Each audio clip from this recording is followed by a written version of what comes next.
Well, I thought I'd open up another radio while I'm waiting for parts for the Zenith 6S527. This is a Motorola Golden Voice tone. The model is an A12N 23, and I'm not sure if the 23 really has a lot to do with it. A12N for sure. I really thought this radio looks like an old speedometer. Looks like the speedometer out of an old car to me. It really does. Reminds me of an old speedometer out of a car. I think it's a really cool radio. I'm not so crazy about the color. There is a little bit of damage. There's a chunk of the plastic missing out right here. But such is life. I mean, you know, I'm not exactly sure what year this radio is. But I started working on it and I filmed the radio before, and somehow the footage disappeared. I don't know what happened to it, but I got the back off of it, and there's... I can't describe it. You need to see. So there's 3 screws that come in from the backside to hold this front on, so you can get the needle off of the tuning gang, and then pull the 2 knobs off, which are in the bag. The 2 knobs are in the bag, and the tuning in the indicating needle. It does have an interlock. I hate these radios that have an interlock, but the cord is, it's still pretty pliable. I kind of inspected it. It's getting cracks. You can start seeing cracks in it. It's starting to get cracks. And I'm not sure what I'm going to do to be able to change that interlock on this. So I guess I'll cross that bridge when I get to it, but it's got the original cord on it. It has a Motorola symbol right on it. Pretty cool.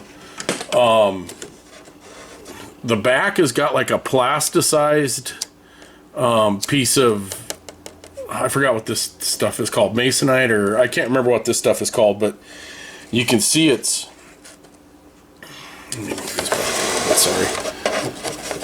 You can see the plastic is, it's plasticized somehow. This is like a, yeah, like a thin credit card material, like a gift card material. I mean, this is pretty old, so I'm not sure what, but it, you know, it's coming off is my point, and I'm not sure how I'm going to repair this. I might just glue down what's here and call it good. I don't know. The antenna is connected. There's a loop antenna on the backside here, and I'll turn it. But the thing that got me about it is how dirty it is. I cannot believe the dirt that's in this thing. There were cobwebs and stuff in here too. Let's see if we can get a look at how dirty this is. Yeah, it's been a while since this thing's been opened. It's been a minute. It does have a, I don't know if you can see it. It has a selenium rectifier, and this right here is a fuse, a resistor fuse. I did plug it in just to see if the elements would light up,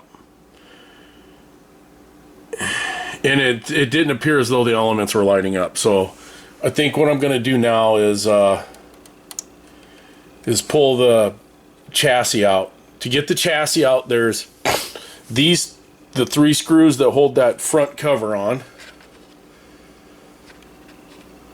There's 3 screws in here that hold that front cover on, that go through and hold that dial glass on.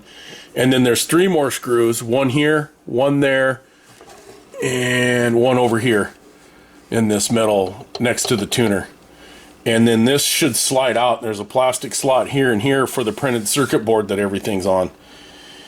I unsoldered these 2 wires here, so it looks as though it's ready to slide out.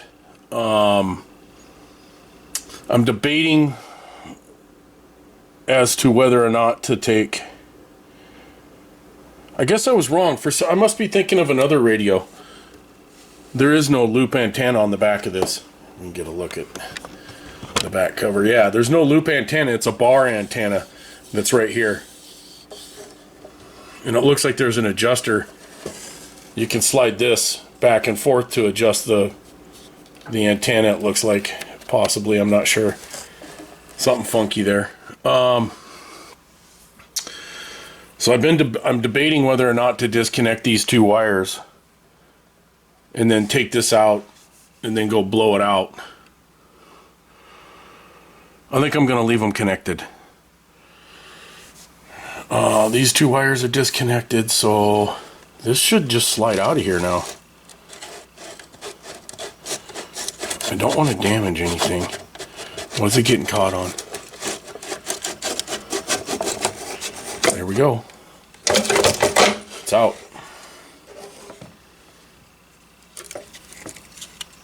I wonder if there's anything living in it. Oh, this ought to be a joy to work on, huh? This ought to be a joy to work on. Yeah, not so bad. The desoldering gun's going to come in very handy working on this radio. Very handy. I did look in my Echio tube tester manual, and there's settings for all of these vacuum tubes, so I'll be able to check the tubes. And I'm assuming that the problem with the radio is one of the tubes is bad, and we got a bad tube filament. One of the filaments is bad, is what I'm assuming is the problem. Now, where is the dial light? There has to be a dial light. And I am not seeing a dial light. Come on, there's got to be a dial light. There's always a dial light, isn't there?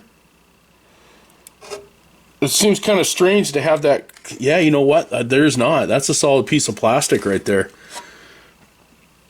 Right? There's no way for light to get through. Unless it's coming through around this. I'm going to have to look at the schematic and see if there is a dial light. It doesn't appear to be a dial light. That's kind of disappointing. I was looking forward to this thing being lit up at night. That dash, like a, speedometer at night while you're driving your old, your old 54 Chevy or 58 or whatever, whatever that dash was. It's got two dial strings. One that goes to the indicator, and then one from the tuning knob to the tuning gang. Huh. Alright, well, I'm going to go out and get this thing, going to go blow it out, get it cleaned up as best I can here. I'm going to have to definitely wear a mask when I do that. Don't look like there's too many parts to change in this. It looks like mostly disc capacitors.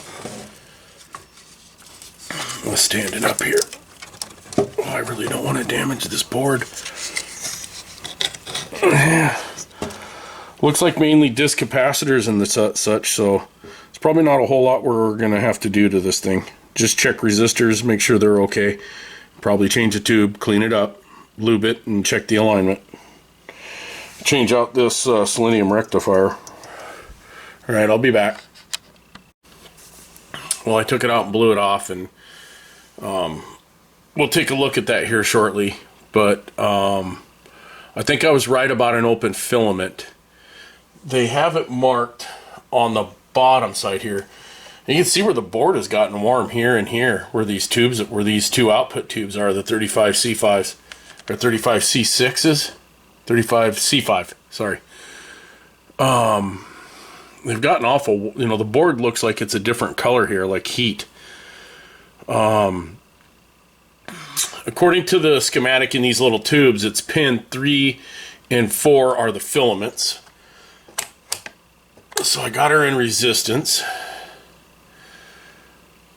And you can see that. And they have, if you look, I'll see if I can come in here and show you. You can see where they have it marked pin 1. Pin 1, So they always go in this direction. 1, 2, 3, 4, 5, 6, 7. Must not be. Well, anyway, so 3 and 4 are our filaments. So 1, 2, 3, 1, 2, 3, 4. So they should have continuity across these two. And one is. I got to get oriented here on the.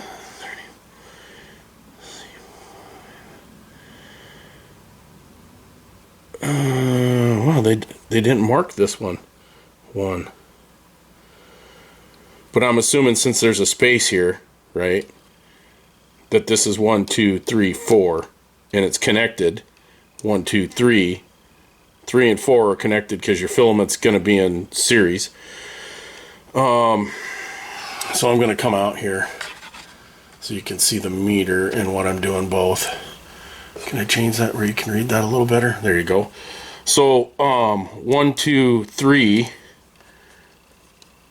4. Oh, I have continuity there or not?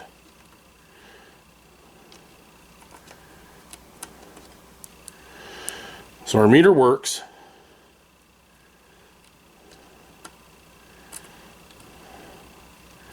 So that one's open. Right, 1, 2, 3, 4. And then we go 1, 2, 3, 4.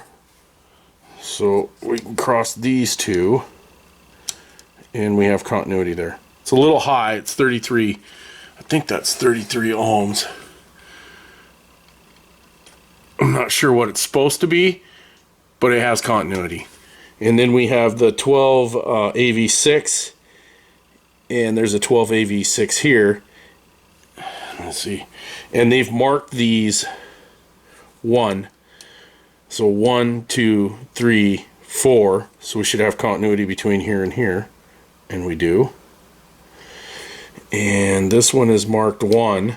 So 1, 2, 3, 4. And we have, oh, you can't read it. Can you read it now? So I'll redo this one just for you. 1, 2, 3, 4.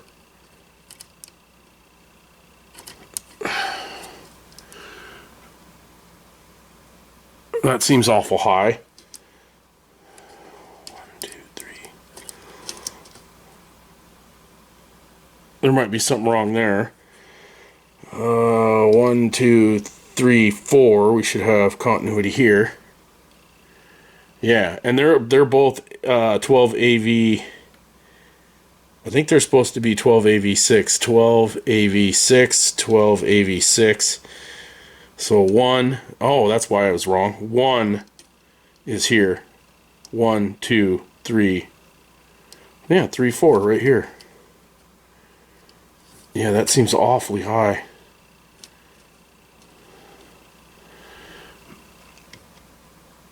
So that's saying 608. So that's 608K. That's not right.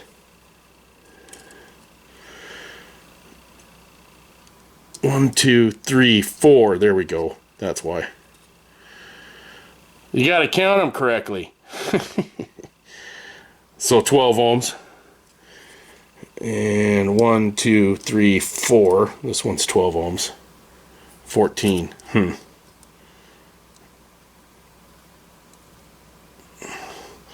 not going to say 2 ohm difference is a big deal. I may have just done that with my lead. And we have a 12BA6. And there's pin 1 right here. So 1, 2, 3, 4. 33. But it's not K ohms. It's just ohms. So we're good. We got a 12 BA6 and 1. You can't read that. You can't see it, can you? You can't really fucking see it anyway. But 1, 2, 3, 4. 12 ohms. And we have another, well, we have a 12BE6. So 1, 2, 3, 4. Oh, come on.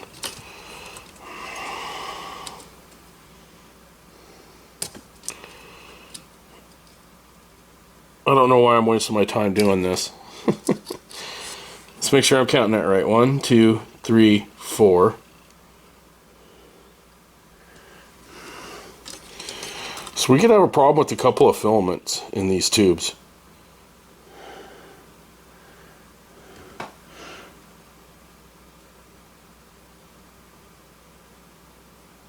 So 20 ohms, that's probably okay. So my suspect is this 35, is this 35C6 or C5? 35C5. Is that right? 35C5? Yeah. Should be two 35C5s. Two 35C5s. So I can check that one with my Echio tester. So I'll get it out. I'm pretty sure that's where the problem is that, pardon me, is that tube. Because it is a filament string radio. So if one of the filaments is out, then the rest of them won't light up. And that explains the low amp draw over there, you know. So I'll get that tube out and get the tube tester over here and warmed up, and I'll get it checked. Man, I'll just check them all because I'll have the tube tester out anyway. I won't bore you with running my tubes through the tube tester.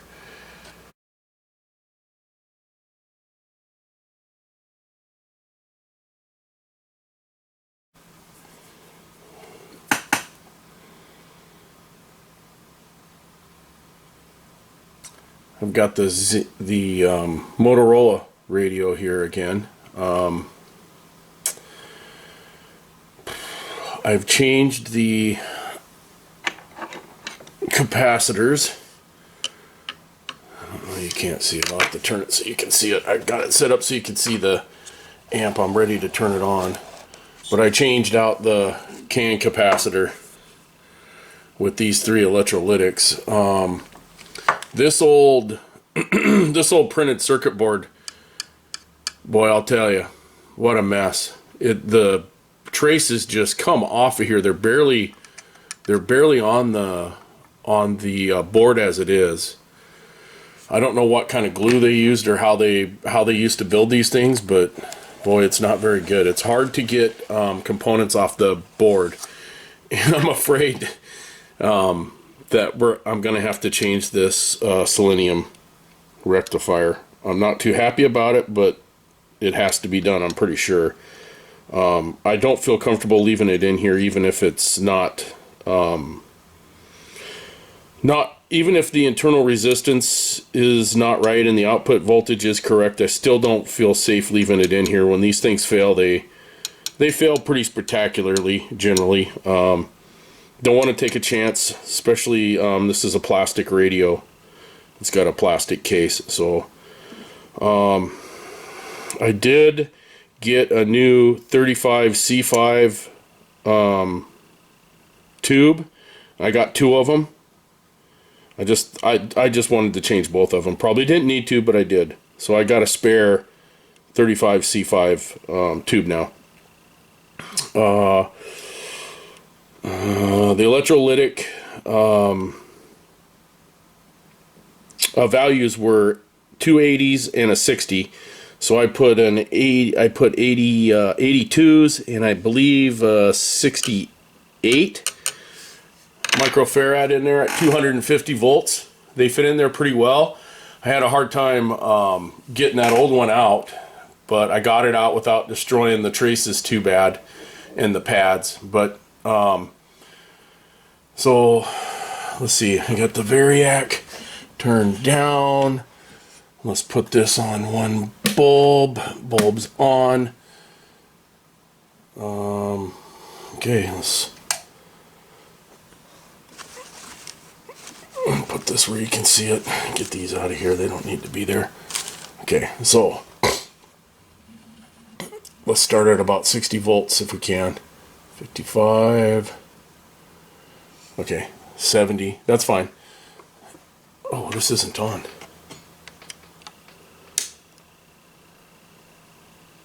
Okay, 0.27.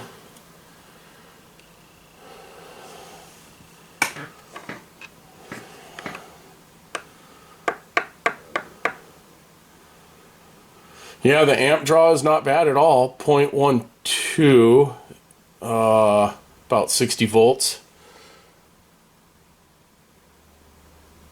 Let's turn it up to 80.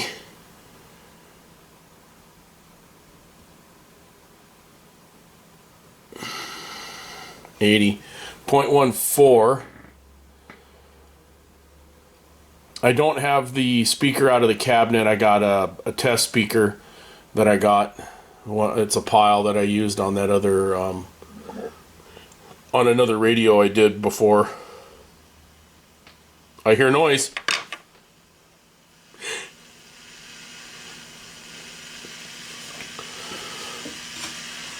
Let's crank this up a little more.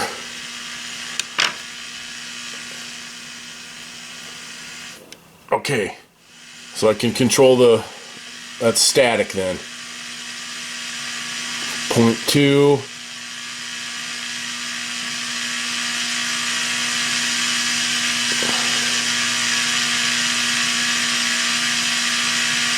So it's around 100 volts there, 105.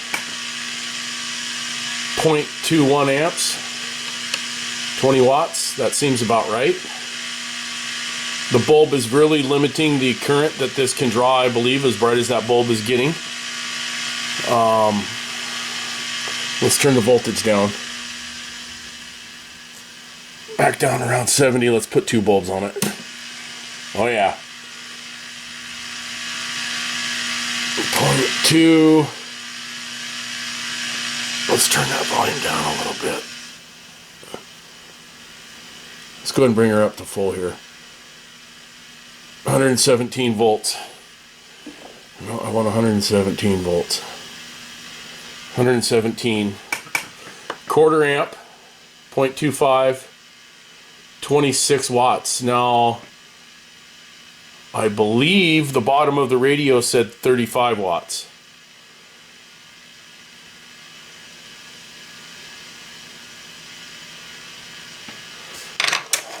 Let's see if it's receiving anything.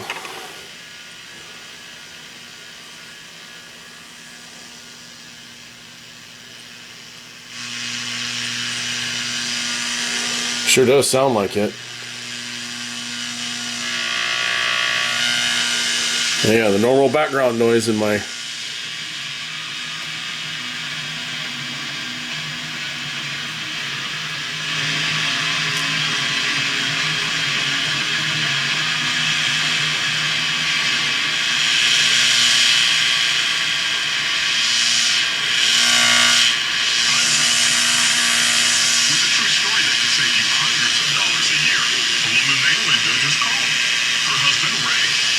It's receiving.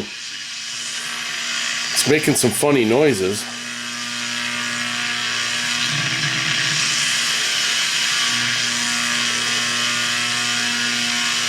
Sherman was on that Packers team at the end of the 2019 season. Would he honestly feel that the offense was holding? Boy, I'm surprised. Down the stretch for Green Bay because they weren't. They were not good. They were not good. So it works. All right, now let's turn the voltage down some, and let's turn it around full power. All right, bypassing the bulbs now. Let's get that voltage back up there around 118, 117. Oh yeah, a lot louder. Yes, they care about how they think. I've always been of the belief that they don't, and that since they don't, they just should. Like, why not? They live in their own. So let's check the voltage at that selenium rectifier. Right on. Okay, so I'm assuming that this side here is the output of the selenium rectifier, and I will use the ground of the pardon me, of the electrolytic cans, because all three grounds are connected together on the other side with the traces. Let's see where we're at. 118. And I believe, whoo, that was real nice of me to do that. I probably just, nope. I think it's still working. He didn't play it down. Woo! Watch what you're doing, you big moron. Easy to do.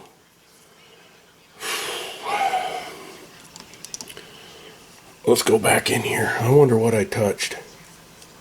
I didn't see what I was touching, what I was doing there. Not watching what I'm doing real close here. So 119, basically 119 volts. So, I believe the schematic calls for 140 there. So the internal resistance of this, I wonder if it's getting warm. Oh yeah, it's getting warm. It's not hot, but it's definitely warm. I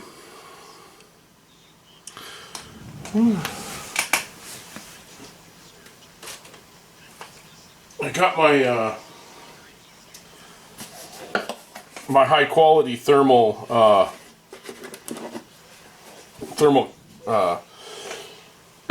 my thermal sensor, thermometer.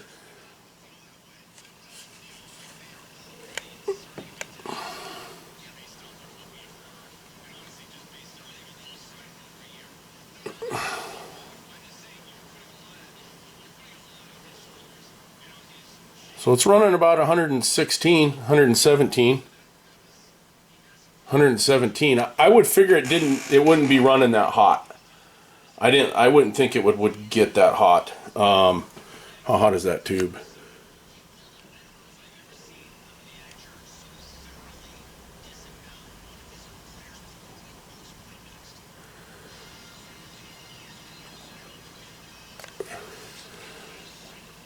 Tubes run about 180. What about this one? I don't think these are nearly as hot. Those output tubes run a lot hotter.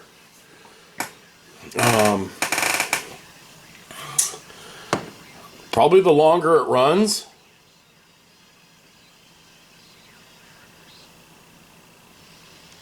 yeah, 118 now. I think the longer it runs, the lower that voltage is going to get. So we'll let it run here for, let's say 15-20 minutes, and then we'll come back and check the voltage again. That was 119. I'm expecting it to drop down probably in 20 or 30 minutes down to around 110. I think the longer these things run, the warmer they get, the more the internal resistance comes up in them. So let's turn this off, and we'll come back and check that voltage in a few minutes. I'll set a timer here.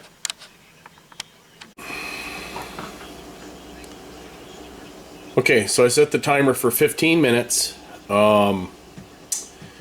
It's drawing 0.27 amps of AC volts, AC amperage, 28 watts. The bottom of the radio said 35 watts, but sometimes those ratings aren't exactly where they should be. So let's check the temperature first.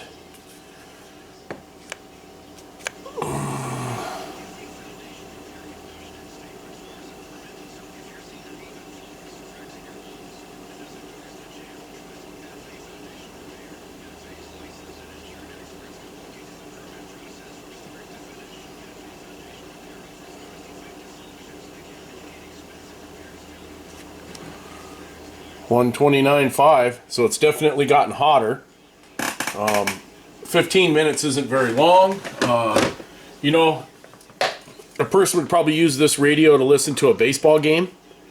So 3 hours to 4 hours, because the TV announcers suck. But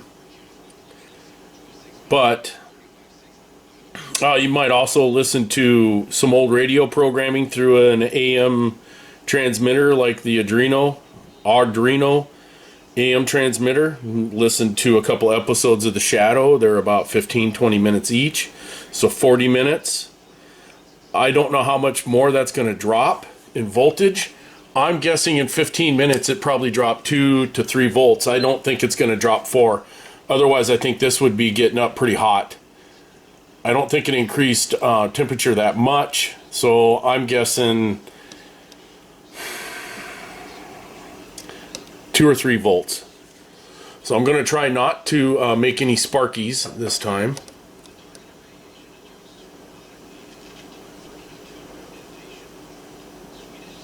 So 2 volts. A little over 2 volts. Okay. So let me figure out what I'm going to do to get that selenium rectifier off of that board. I was thinking... pardon me.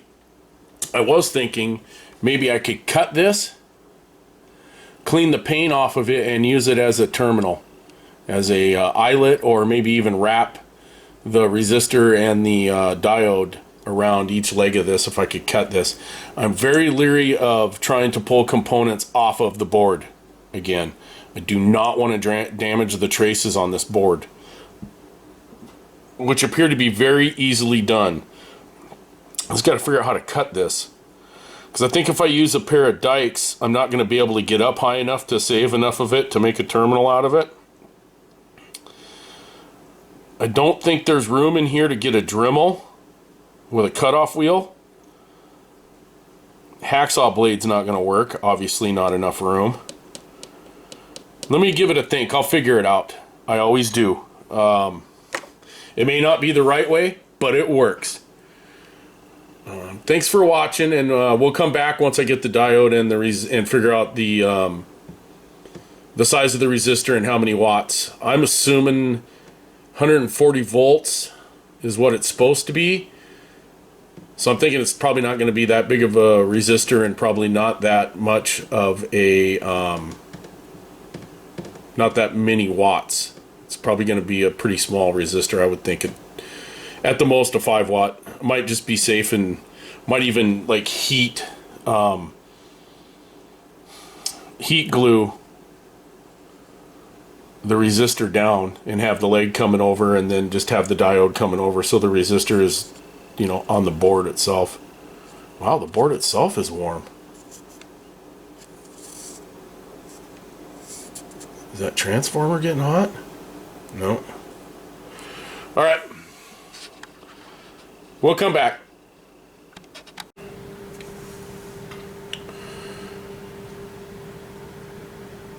Okay, I got the selenium rectifier removed. I used a Dremel with the cutoff wheel.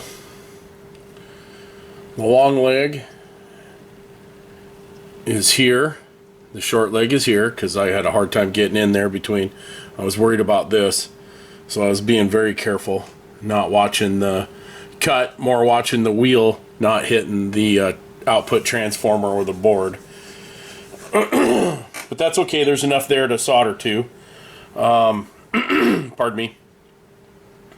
I'm ready to turn this on and see what the voltage is, and see how big of a resistor we need. Now the schematic is showing it to be 140 volts is what it should be DC. So let's turn it on.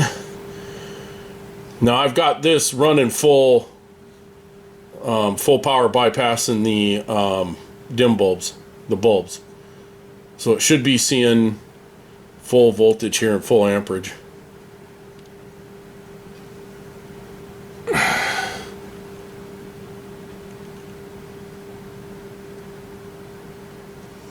Okay, there's 117 input, and the voltage is dropping over there.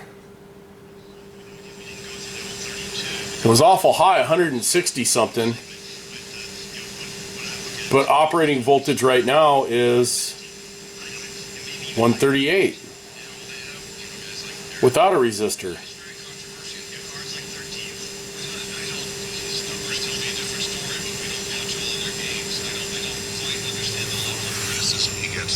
It's maybe his win-loss. I mean, he just loses. He why they're losing. Maybe he's not maybe once he wants the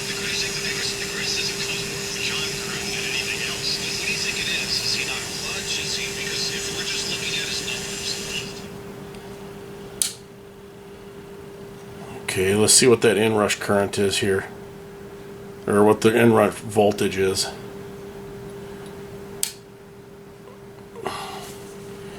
So the tubes are warmed up. It's at 140 something when they're mostly warmed up.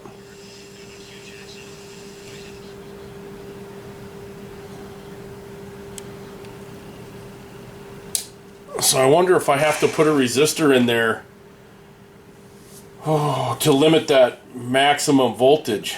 I never checked it on startup with the selenium when it was cold. I checked it after it had been running for a couple of, for a few seconds anyway.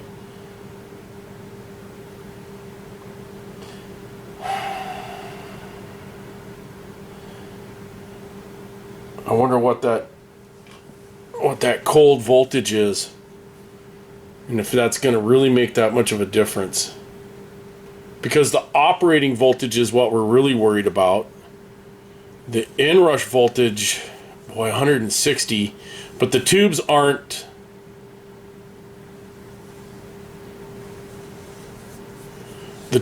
warmed up, and they're not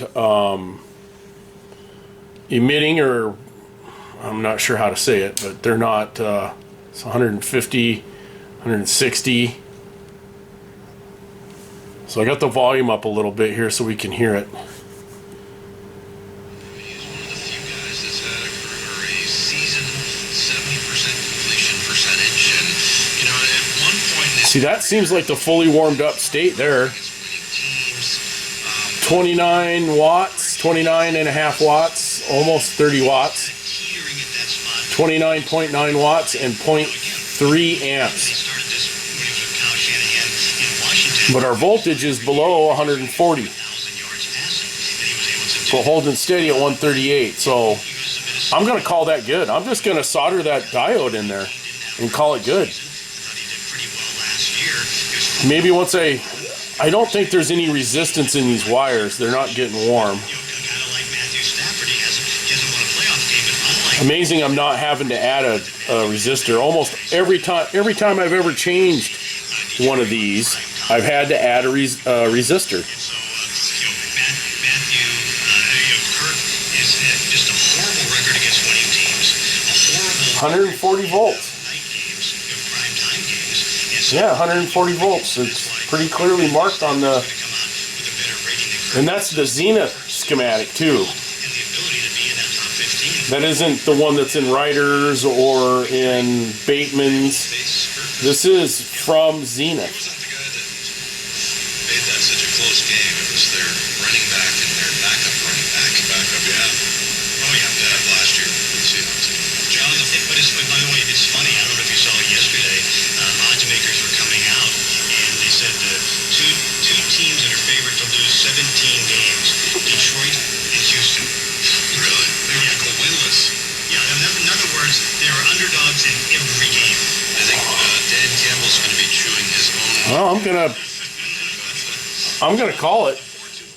Just solder that diode in there and see what it looks like. Look what the voltage is after that. All right, I'll be back after I get it installed.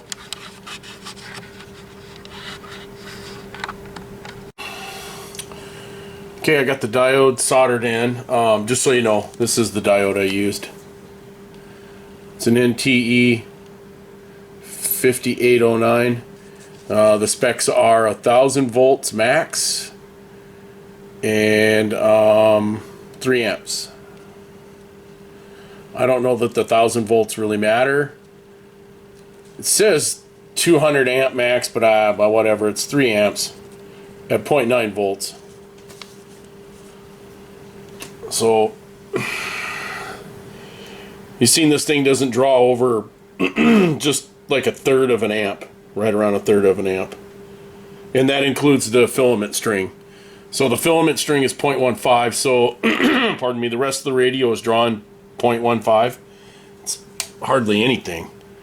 So I'm going to bring this voltage up real slow here. Why am I... What's going on over there? Okay, there we go. It's auto ranging. So 116, 17, 117.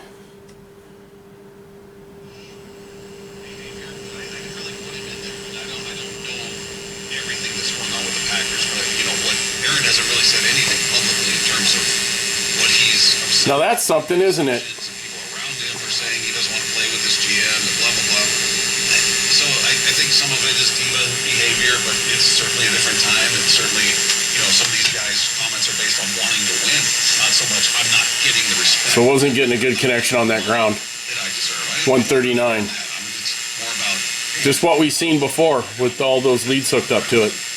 Get my brain. Schematic says 140. Yeah, I just don't know that the quarterbacks are in the best position to do that. Otherwise, they'd be GMs or head coaches. I can check some other voltages, but if this supply voltage is right and the resistors are correct, then the rest of the voltages getting to the plates and Everybody's telling them to calm down. the rest of the voltage is going to the tubes and everything should be right. A lot that goes, the blocking and tackling and the toughness part of it. And be mentally tough too.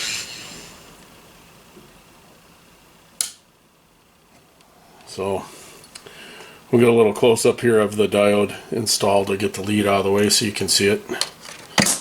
That's great.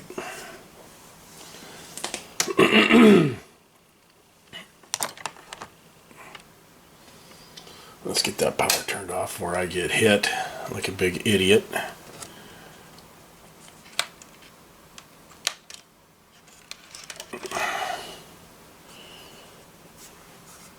See if we can't get a better look at that diode.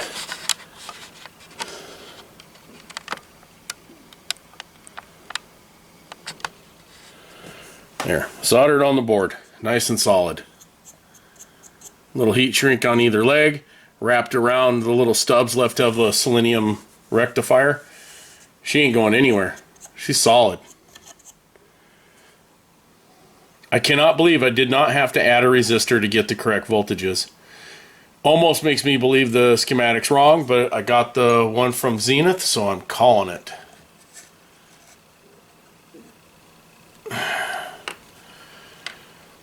So, what's next? Alignment. Clean the dial face up a little bit. Get the polish out. So we can't get some of these scratches out of this. I don't think that this is going to clean up very well.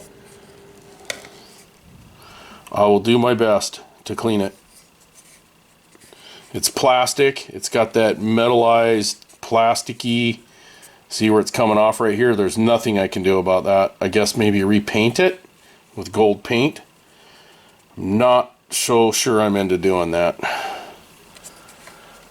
Yeah, where it's coming off right there is kind of a bummer. But that's the character of the radio, in my opinion. This thing's from 1960. I mean, there was a lot of stuff that went across this radio the whole Vietnam War. So, yeah, I'm not sure, the Beatles coming to America could have been listened to on this radio. It's all kinds of stuff. We'll get this cleaned up, get it back in the radio. Thanks for watching.